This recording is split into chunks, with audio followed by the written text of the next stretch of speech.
Magandang araw sa iyo. Ngayon, papasukin natin ang isang buwan na, alam mo, sadyang mabigat at makulay sa kasaysayan ng Pilipinas, ang Setyembre. Oo nga, Maraming nagsasabi ito'y buwan ng pagbabago, ng mga pagsubok, pero pati na rin ng pag-asa at pagdiriwang. tama. Isang halo. At sa puso ng lahat ng ito, madalas umuusbong ang isang petsa, Setyembre 21. Yun talaga, yung September 21. Ang pag-uusap nating ito ay hango sa isang detalyadong script tungkol sa kahalagahan ng Setyembre na may partikular na diin sa Setyembre 21. Kaya naman, halika't himayin natin kung ano nga ba ang mga mahahalagang aral at kwento na nakapaloob dito para sa iyo. Tama. Ang layunin natin dito ay hindi lang basta ilista yung mga pangyayari, kundi suriin talaga. Yon. Taga pa rin ito hanggang ngayon. Gusto naming mabigyan ka ng mas malalim at balansing pagtingin sa bigat ng buwang ito sa paghubog ng ating bansa. Sige nga, simulan natin. Doon muna tayo sa mga aspektong madalas nating nararanasan pero baka hindi natin naikabit mismo sa Septembre.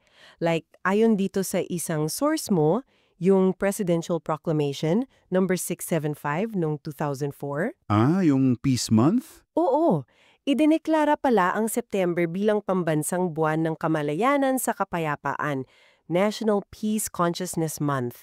Ito pala ay panahon para magnilay sa kahalagahan ng kapayapaan at pagkakaisa. Tama. At bukod pa dyan sa opisyal na proklamasyon na yan, hindi rin may kakaila na para sa kulturang Pilipino, grabe ang Setyembre talaga, ang hudyat ng pinakamahabang Pasko sa mundo. Oo nga, yung Burr months? Oo, pagpasok pa lang ng unang araw, parang Pasko na agad. Ramdam na yung simoy, di ba? Unique na cultural phenomenon natin yan eh. Totoo yan. At hindi lang yan, based dito sa mga tala, Setyembre rin pala ang buwan ng kapanganakan ng, tatlong naging Pangulo ng Pilipinas? Tatlo? Oo. Nandyan si Sergio Osmeña Sr., siya yung isinilang noong Setyembre 9, 1878. Siya yung, di ba, namuno sa Commonwealth Government in Exile noong World War II. Tama. Tapos, kasunod niya, si Ferdinand E. Marcos. Siya naman, isinilang noong Setyembre 11, 1917. Kilala siya siyempre sa mahabang panahon ng kanyang pamumuno at sa mga ambisyosong patakaran niya, lalo na sa ekonomiya at infrastruktura. Tapos yung pangatlo? Si Diosdado Macapagal. Kaarawan niya tuwing Setyembre 28, isinilang siya noong 1910. Siya naman yung ama ng Agricultural Land Reform Code at saka siya rin yung naglipat ng Araw ng Kalayaan mula Hulyo 4 papuntang Hunyo 12. Grabe, tatlong leader, lahat may kanya-kanyang marka sa kasaysayan, tapos lahat pala Setyembre ipinanganak. Oo, nagkataon lang. Bukod sa mga personalidad, may mga institusyon din palang itinayo o binuksan sa buwang ito. Nakita ko rito yung Cultural Center of the Philippines, yung CCP. CCP, oo. Binuksan ito noong Setyembre 8, 1969. Grabe, hanggang ngayon napakahalaga pa rin ng papel niyan sa sining at kultura natin. Totoo yan. Yung CCP, naging tahanan talaga yan ng maraming pambansang alagad ng sining at patuloy pa rin nagsusulong ng kahusayan sa sining Pilipino. Tapos, ilang taon makalipas, noong Setyembre 5, 1976, Ito yung PICC. oo, yung Philippine International Convention Center o PICC, ito naman, itinayo para mag-host ng malalaking pandaigdigang pagpupulong. Yung IMF World Bank meeting noong 1976, dyan ginanap yun. Okay. So parang simbolo ito ng layunin ng Pilipinas noon na maging kilala sa international stage. Parang ganun nga, yung pagiging global presence, ika nga. Okay. Mula sa sining at international relations, balik tayo sa mas naunang kasaysayan. Nandito rin sa mga material mo yung Setyembre 18, 1891. Ano ito? Ito yung petsa kung kailan natapos ni Jose Rizal ang pagsusulat ng kanyang ikalawang nobela. El Fili. Oo, El Filibusterismo. Natapos niya yan sa Ghent, Belgium. Napakahalaga niyan kasi kung yung Noli parang gumising sa damdamin, Yung El Fili, mas radikal. Mas naglalarawan ng mas marahas na landas tungo sa pagbabago. Naging inspirasyon talaga yan sa katipunan at sa himagsikan. grabe. At kung aatras pa tayo, Setyembre 6, 1834, ano naman ito? Manila open to world trade. Tama, opisyal na binuksan ang Maynila sa pandaigdigang kalakalan. May royal decree yan eh. Ano ang naging epekto niyan in practical terms? Malaki, kasi dahil dyan, dumami yung mga dayuhang mga ngalakal na pumasok dito, lumago yung export natin, yung abaka, asukal. So economic boost? Oo, nagkaroon ng pagbabago sa ekonomiya at lipunan. Tapos, pumasok din yung mga bagong ideya galing Europa. Nakatulong yun sa pag-usbong ng kamalayang nasyonalista ng mga ilustrado. Alam mo na. Interesante. So talagang ang daming importanteng events sa Setyembre. Kahit hindi pa natin pinag-uusapan yung Setyembre 21. Marami pa. Idagdag pa natin dito yung Setyembre 16, 1935. Ito yung araw na nahalal si Manuel L. Quezon bilang Pangulo ng Commonwealth ng Pilipinas. Yes, napakahalagang hakbang niyan. Yung paghanda para sa ganap na kasarinlan mula sa Estados Unidos. Oo. Tapos, nung panahon naman ng World War II, September 22, 1943, formal na tinanggap ng pamahalaan ng Ikalawang Republika yung nasa ilalim ng Hapon, yung kasalukuyang watawat at pambansang awit natin. Oo, kahit na nasa ilalim tayo ng pananakop noon. Yung mga simbolo na yan, parang nagpapatibay pa rin ng ating pagkakakilanlan. Yung pag-asa bilang isang bansa. Malinaw nga, ang Septembre pala hindi lang basta quarter month o buwan ng isang specific na alaala. Puno ito ng mga foundational moments sa kultura, ekonomiya at pagbuo ng ating bansa.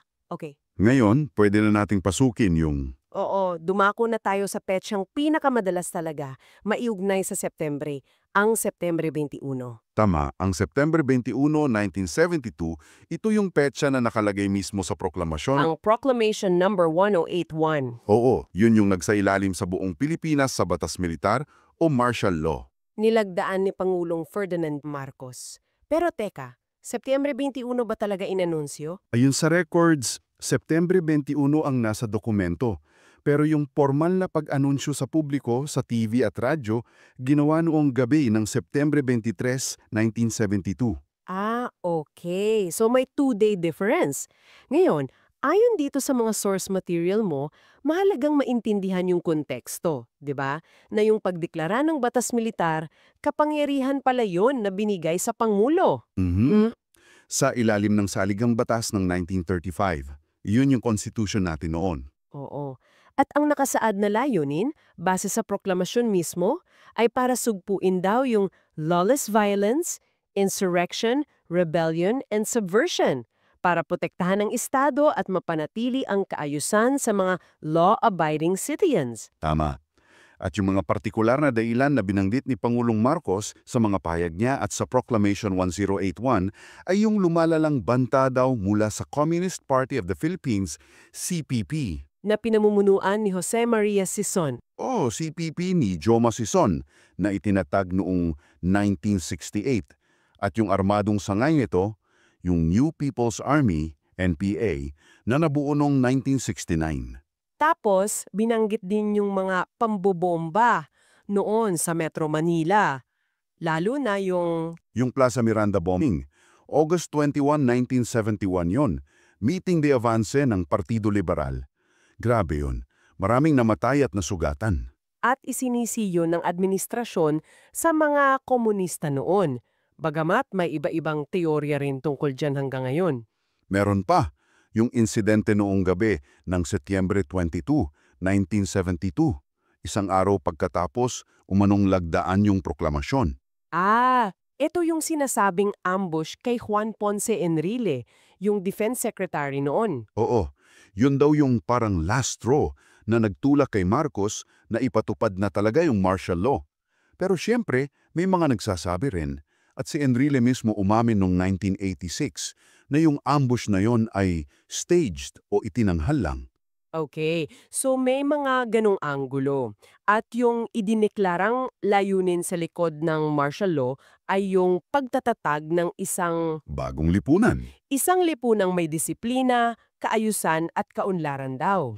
Ngayon, sa ilalim ng batas militar, may mga binabanggit din namang nagawa, ayon sa sources Like yung mga proyektong infrastruktura. Dami raw pinatayong kalsada, tulay, ospital. Oo, kasama na yung PICC na nabanggit natin. Tapos ipinatupad din yung Presidential Decree number 27 noong October 1972. Ito yung sa land reform para sa mga magsasaka sa Palayan at Maysan. Sa ekonomiya naman, binabanggit din dito sa materials mo yung paglago raw nito sa ilang bahagi ng panahon ng batas militar na sinusuportahan daw ng sound fiscal policies. Merong mga ganong ulat.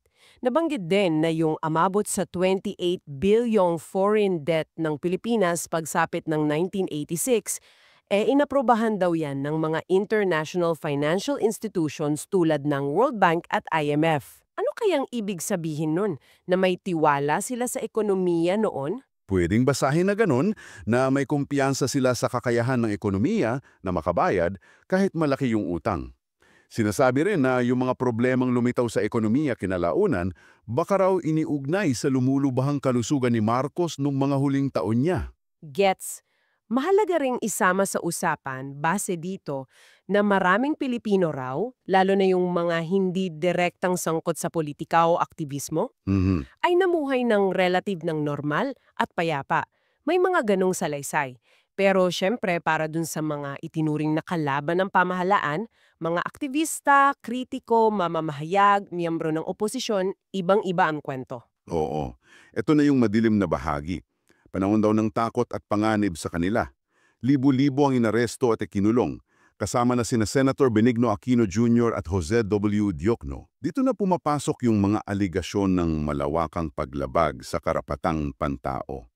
Yung implementasyon kasi ng martial law, pinangunahan ng militar at ng Philippine Constabulary, yung PC.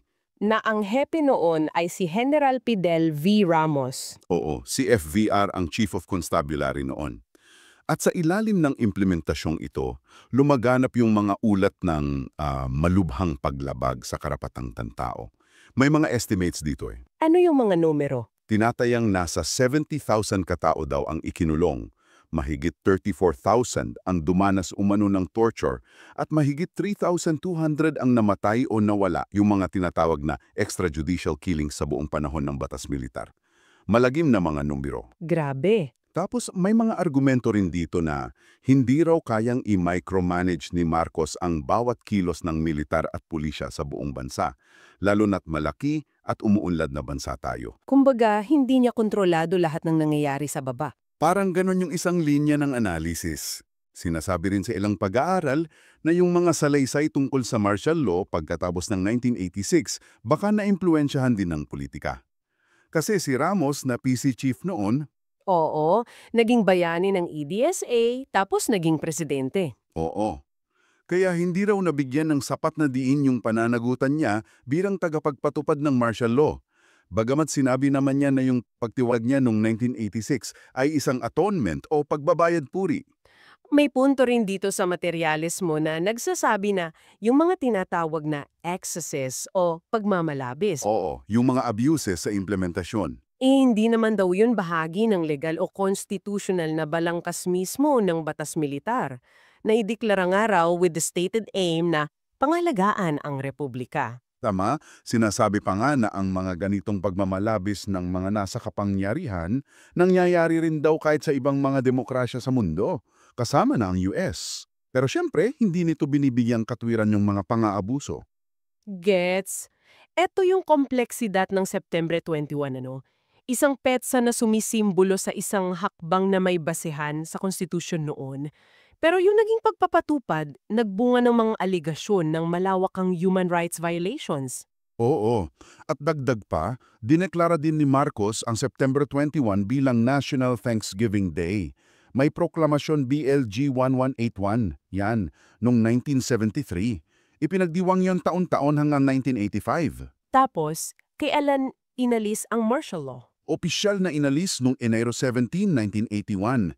Pero marami pa rin kapangyarihan ang nanatili kay Marcos hanggang sa mapatalsik siya sa EDSA, People Power Revolution, noong February 1986. Okay, sa kasalukuyan, hindi na National Thanksgiving Day ang September 21. Ano na siya ngayon? Ayon sa Republic Act No. 111222 ng 2018, ito ay Cebu Press Freedom Day.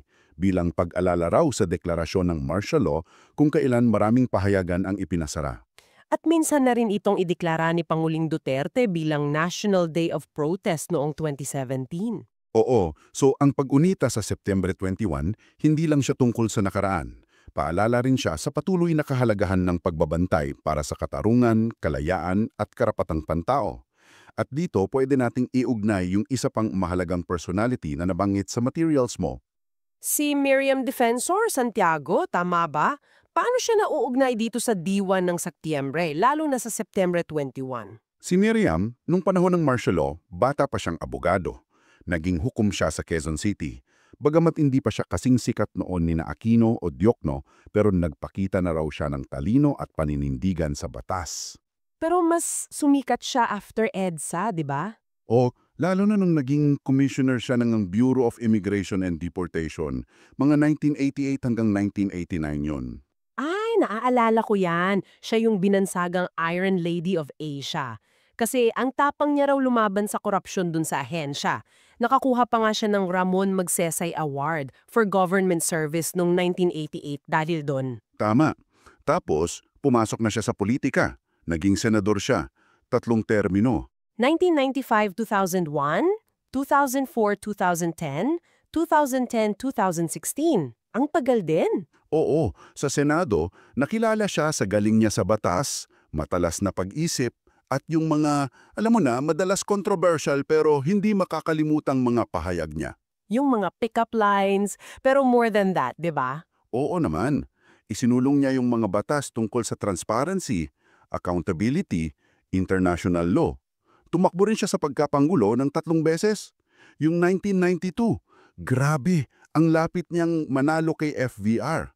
Tapos 1998 at 2016. At ang kanyang pagpanaw, Setyembre din pala, Setyembre 29, 2016. Ilang araw lang yon pagkatapos ng ika-44 na anibersaryo ng deklarasyon ng martial law. May simbolismo ba yon? Pwedeng tingnan na parang paalala. Si Miriam, produkto siya ng panahon yun eh. Isang taong nabuhay at nagtaguyod ng batas sa ilalim at pagkatapos ng martial law. Yung buong karera niya, mula hukom hanggang senador, parang nakatuon sa pagtatanggol sa rule of law at paglaban sa katiwalian. At yung advocacy niya para sa malayang pamamayag. Akma rin sa pagdiriwang ng Cebu Press Freedom Day tuwing Setyembre 21.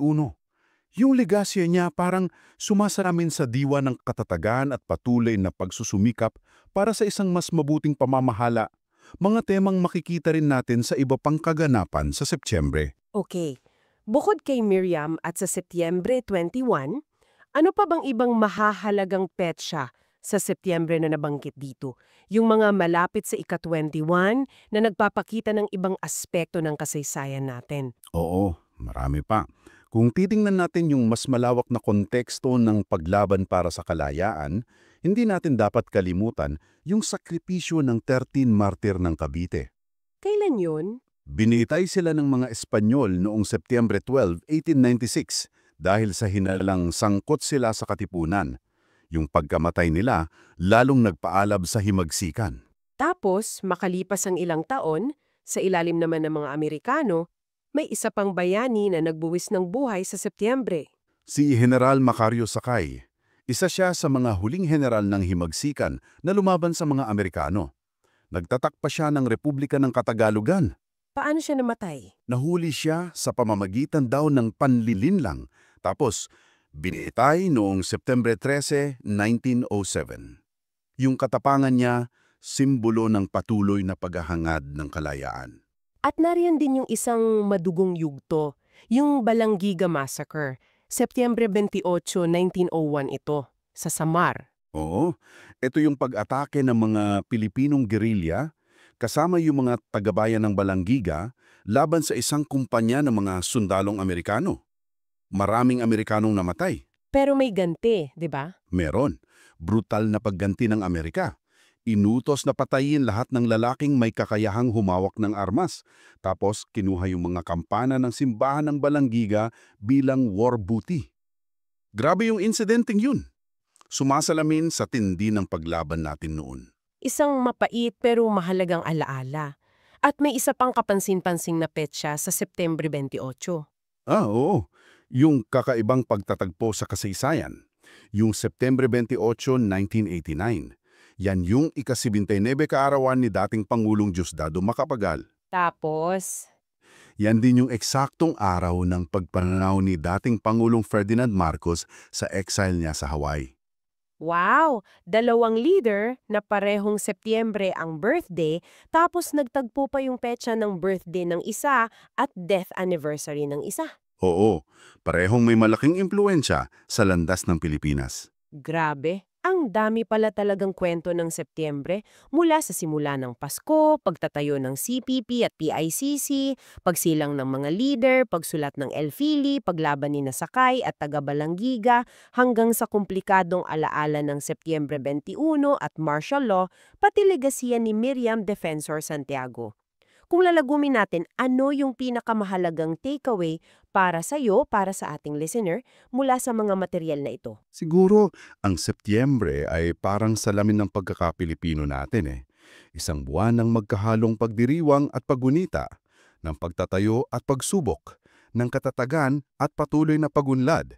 Pinapakita nito yung yaman ng ating kultura, yung hirap at tagumpay sa pagbuo ng bansa, at yung patuloy na debate at pagharap natin sa mga hamon ng pamamahala.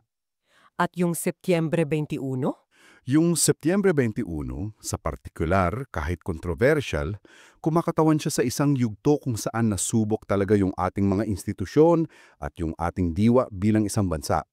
Yung pagdeklara nito bilang constitutional process noon ayon sa mga proponents at yung mga naging resulta ng implementasyon nito, nag-iwan talaga ng mga aral tungkol sa kapangyarihan, pananagutan at karapatang pantao. At yung mga pagdiriwang ngayon, tulad ng National Peace Consciousness Month at Cebu Press Freedom Day, parang panawagan na gamitin natin ang mga aral na ito, di ba? Hindi lang para alalahanin yung nakaraan. Oo, kundi para aktibong hubugin ng isang mas mabuti, mas mapayapa at mas makatarungang kinabukasan. Eksakto. So, ang tanong na maiiwan natin sa iyo bilang listener, O ito siguro, sa harap ng lahat ng ito, yung mga tagumpay sa kultura, yung mga aral sa kasaysayan tulad ng September 21, yung mga halimbawa ng katatagan tulad ni Miriam Santiago, paano mo personal na magagamit ang mga kaalamang ito para makibahagi sa patuloy na pagbuo ng kwento ng Pilipinas? isang bagay na mapagninilayan mo. Tama, hanggang sa ating susunod na pagtatalakay.